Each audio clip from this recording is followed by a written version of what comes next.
जरा सोचो, अगर एक शाओलिन मॉन्क एक आम स्कूल में पढ़ने लगे, क्या हालत होगी बाकी बच्चों की। कुछ ऐसा ही होता है हमारी आज की कहानी में। कहानी की शुरुआत होती है ली नाम के एक लड़के से, जो एक शाओलिन गुरुकुल में कुंफू सीखता था। वो जन्म से ही यहाँ पर ट्रेनिंग ले रहा था। एक दिन ली गुरुकुल के मंदिर में गया और माफी मांगी, क्योंकि अब जो वो करने वाला है वो शायद सही नहीं होगा। उसी वक्त एक योद्धा ने साइड से उस पर हमला कर दिया। अचानक हमले से ली चौंक गया, लेकिन उसने जैसे तैसे वार का सामना किया। योद्धा ने उसे दीवार पर फेंक दिया, लेकिन ली कूदकर वापस आ गया। उसने हवा में ही योद्धा के सीने पर वार किए और कुछ ही पलों में उसे हरा दिया। इसके बाद बारी आई एक तलवारबाज योद्धा की। ली ने उसे भी अपनी काबिलियत से धूल चटा दी। इसके बाद वो तीसरे योद्धा की ओर बढ़ा। हालांकि वो योद्धा ध्यान में बैठा था, लेकिन फिर भी ली के आने की आहट सुनकर उसने अपनी माला शीशे में दे मारी, जिससे ली की आंखें चौंधिया गई। अगले ही पल में उसने ली को उठाकर जमीन पर पटक दिया।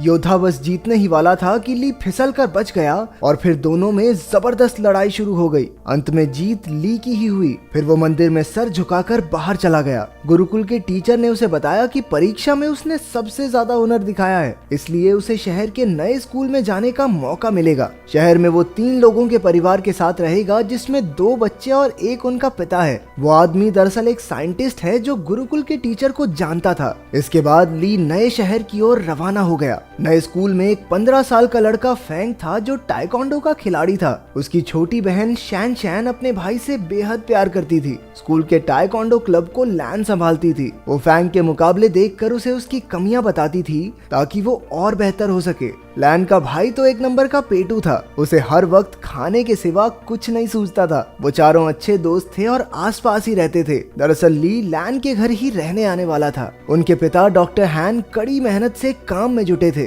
उसकी पत्नी कई साल पहले गुजर गई थी, तो अब वो काम में मस्त रहता था। वो एक खास डिवाइस तैयार कर रहा था, जिस पर शहर के गुंडों की नजर थी। डॉक्टर हैन ने बच्चों को कॉल किया, पर लैन खुश नहीं थी, क्योंकि उसके पिता कभी घर ही नहीं आते थे। डॉक्टर हैन ने जल्द ही आने का वादा किया और उन्हें एक तोहफा खोलने को कहा, जो उसने घर पर भिजवाया था। असल में उस डब्बे में वही डिवाइस था जो वो गुंडे चुराना चाहते थे। तभी ली ने दरवाजा खटखटाया और लैन उसे अंदर ले आई। वो उसे उसका कमरा दिखाने ले गई और उधर उसके पिता को गुंडों ने बंदी बना लिया। उस गैंग के लीडर लैरी ने डॉक्टर हैन को धमकाकर उससे वो डिवाइस मांगा। डॉक्टर हैन ने कहा कि ऐसा तो कोई डिवाइस है ही नहीं। उसने बताया कि वो तो एआई टेक्नोलॉजी पर काम कर रहा है, जिससे कि उसके बच्चे अपनी माँ की आवाज वाले रोबोट से बात कर सकें। लेकिन लैरी को उस पर विश्वास नहीं हुआ। उसने सीसीटीवी फुटेज से पता लगाया कि वो डिवाइस तो डॉक्टर हैन के घर जा चुका है। फिर लैरी के 2 चेलों ने आगे बढ़कर डिवाइस चुरा कर लाने का जिम्मा ले लिया। स्लॉपी और फिस्ट काफी खुश थे, क्योंकि गुंडे बनने के बाद ये उनका पहला मिशन था। उन दोनों ने अजीबोगरीब कपड़ों से भेष बदला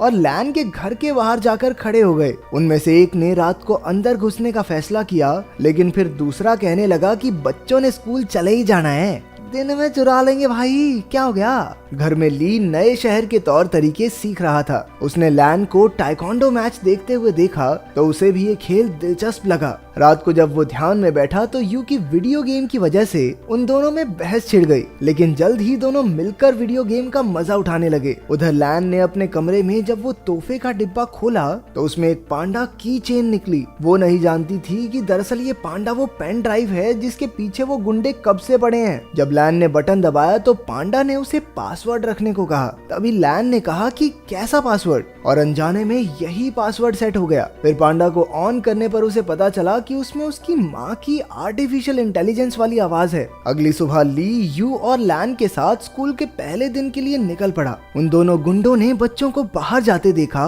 और अपने प्लान को अंजाम देने का फैसला किया। लेकिन तभी उनमें से एक की नजर उस पैंडा की चेन पर पड़ी, जो लैन ने अपने बैग से टांग रखा था। अब उन्होंने लैन से वो डिवाइस छीनने का प्लान बनाया। रास्ते में लैन ने ली को फैंग से मिलवाया। उसी वक्त एक गुंडे ने चुपके से की चेन चुरा ली और वहां से भाग गया। तभी ली ने उसे देख लिया और अपनी फुर्ती दिखाते हुए उसने गुंडे को झट से पकड़ लिया। तभी फैंग भी उसका साथ देने आ गया और दोनों ने मिलकर उस गुंडे की खूब धुलाई की। लेकिन वो गुंडा अब भी नहीं माना और एक बार फिर से पैंडा चुरा कर भाग निकला। अब की बार उन सभी दोस्तों ने मिलकर उसे कचरे के डब्बे में फिट करके सड़क से लुढ़का दिया। फिर स्कूल में ली की क्लास के बच्चे एक शाओलिन योद्धा को देखकर हैरान रह गए। वो उससे पूछने लगे कि क्या कभी वो शादी कर सकता है। वो उससे उल्टे पुल्टे सवाल पूछने लगे। तुम कभी शादी कर सकते हो क्या? भाई कुंफू करके दिखा दे भाई। हाँ एक बार दिखा दो, हाँ एक बार भाई, एक बार कुंफू करके दिखा दे भाई, मजा आ जाएगा। आखिरकार टीचर ने उन्हें शांत करके कहा कि ये सब खेलने के पीरियड में करना। खेलने के पीरियड में उनके कोच ने बताया कि अगले महीने उनकी चुस्ती फुर्ती की जांच होगी और जो कोई इसमें पास नहीं होगा वो अगली क्लास में नहीं जा सकता। ये सुनते ही यू की हालत पतली हो गई क्योंकि वो बहुत मोटा था। भगवान जानता है भाई साहब कितनी मुश्किल से चलते थे। फिर कोच ने सबसे 100 मीटर की दौड़ लगवाई। ली ने तो समय से पहले ही 2 चक्कर पूरे कर लिए, जबकि बाकी बच्चे अभी पहले चक्कर में ही थे। इसके बाद उन्हें पुशअप्स करने के लिए कहा गया, जिसमें अपना ली पहले से ही माहिर था। उसने 100 से भी ज्यादा पुशअप्स किए और बाकी बच्चों से तो 2 भी नहीं हुए। बाद में तो उसने एक हाथ से पुशअप्स करने शुरू कर दिए। उसकी काबिलियत देखकर सभी बच्चे कूदने लगे। फिर बारी आई ऊंची छलांग लगाने की। ये तो ली के बाएं हाथ का खेल था। बेचारा यू तो मुंह के बल नीचे गिर पड़ा। वहाँ डॉक्टर हान की लैब में लैरी ने उन्हें कुर्सी से बांध रखा था और उसे गोल्फ बॉल से पीट पीट कर परेशान कर रहा था। रात को वो दोनों गुंडे मौका देखकर लैन के घर में घुस आए। तभी ली की नजर उन पर पड़ गई और वो एक खिलौने के पीछे छिपकर उन्हें डराने लगा, लेकिन उन्होंने जल्द ही उसे देख लिया और मौका देखकर उस पर हमला कर दिया। जब लैन वहां पहुंची तो गुंडों ने पैंडा चुरा लिया और फरार हो गए। ली ने लैन और यू को सारी कहानी बताई, लेकिन उन दोनों को लगा कि वो मजाक कर रहा है। इसके बाद हम देखते हैं कि वो दोनों गुंडे अपने मुंह में गोल्फ बॉल्स भरकर लेटे हुए थे। असल में उन्होंने गलती से पैंडा की चेन की जगह वैसा ही दिखने वाला एक परफ्यूम चुरा लिया था। लैरी को एक खास डिवाइस 3 दिन के अंदर किसी कंपनी को बेचना है और इसीलिए अब उसे बेचैनी होने लगी। उसने बड़े गुस्से में उन दोनों गुंडों की गोल्फ बॉल से निशाना लगाया और उन्हें धमकाकर जल्द से जल्द वो खास डिवाइस लाने का ऑर्डर दे दिया। अगले दिन स्कूल में सारे बच्चे फेंग का टाइकोंडो मुकाबला देख रहे थे। वहीं यू और शैन शैन पीछे बैठी 2 बदसूरत लड़कियों के बारे में बातें करने लगी। ये लड़कियां कोई और नहीं बल्कि वो दोनों गुंडे ही थे जो भेष बदल कर वहाँ आए थे। उन्हें लैन के बैग पर वो पैंडा दिखाई दिया और दोनों उसे चुराने के लिए सही मौके का इंतजार करने लगे। उसी वक्त ली ने फैंग को एक मुकाबले की चुनौती दी। इस मजेदार मुकाबले को देखने के लिए सभी बच्चे भागकर आगे चले गए। अब सही मौका देखकर गुंडों ने बैग से पैंडा चुराने की कोशिश की, लेकिन इस चक्कर में उनके नकली बाल वहीं फंस गए। उधर मुकाबले में फैंग और ली में जबरदस्त टक्कर हो रही थी। दोनों ही एक दूसरे पर भारी पड़ रहे थे। आखिरकार दोनों ने एक दूसरे को ना मारने का फैसला किया और मुकाबला खत्म हुआ। उसी वक्त सबने पीछे मुड़कर उन दोनों गुंडों को पहचान लिया। बच्चों ने मिलकर उन पर हमला बोल दिया, लेकिन इस बार वो एक बच्ची को मारने की धमकी देकर पैंडा डिवाइस लेकर भाग गए। फिर बच्चे मिलकर प्रिंसिपल के पास गए और पुलिस को बुलाकर सारा माजरा समझाया। वहीं ली खुद को इस सब का जिम्मेदार समझ रहा था, क्योंकि अगर उसने फैंग को चुनौती नहीं दी होती तो लैन अपने बैग से दूर ही न जाती। लेकिन बाकी बच्चों ने उसे दिलासा दिया कि ऐसा नहीं सोचना चाहिए। आखिरकार लैरी के हाथ वो डिवाइस लग गया और उसके जरिए उसने कंप्यूटर पर एक प्रोग्राम चलाया, लेकिन उसे इस्तेमाल करने के लिए पासवर्ड की जरूरत थी, ये वो नहीं जानता था। उसने कुछ प्रोग्रामर्स को बुलाकर लॉक खोलने के लिए कहा, लेकिन पूरा दिन बीतने पर भी कुछ हाथ नहीं लगा। अब लैरी के गुस्से की सभी हदें पार हो गई थी।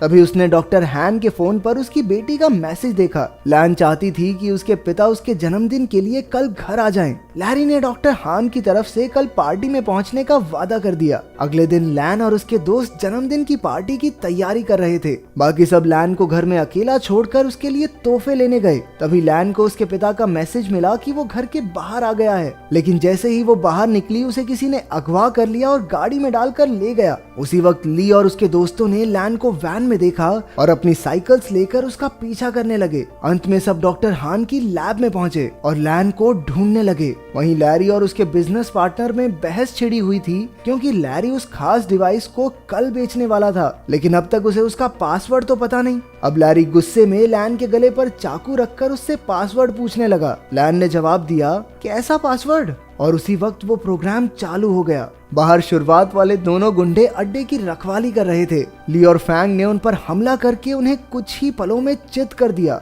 लेकिन इसके बाद उनका सामना हुआ लैरी के आदमी ब्रैडली से। वो भी एक खतरनाक फाइटर था, इसलिए ली और फैंग मिलकर भी उसे हरा नहीं पा रहे थे। अंदर लैब में लैरी की डील पक्की होने ही वाली थी, कि उसी वक्त यू ने आकर चुपके से अपनी बहन और पिता को रिहा कर दिया। ली ने भी वहां पहुंचकर गुंडों का मुकाबला किया। उसी वक्त लैरी पेन ड्राइव वाला बैग लेकर बाहर की ओर भागा, लेकिन डॉक्टर हान, यू और लैन ने मिलकर उसकी धुलाई कर दी। ली एक बार फिर से ब्रैडली के साथ मुकाबला करने में फैंग का साथ देने पहुंच गया। आखिरकार वो दोनों मिलकर उसे हराने में कामयाब हो गए। अंत में पुलिस भी वहां पहुंच गई और सारे गुंडों को पकड़ लिया। बाद में ली और यू को उनकी बहादुरी के लिए प्रिंसिपल ने मेडल दिए। अगर वीडियो पसंद आई तो लाइक कर देना, चैनल को सब्सक्राइब कर देना। मिलते हैं अगली वीडियो में।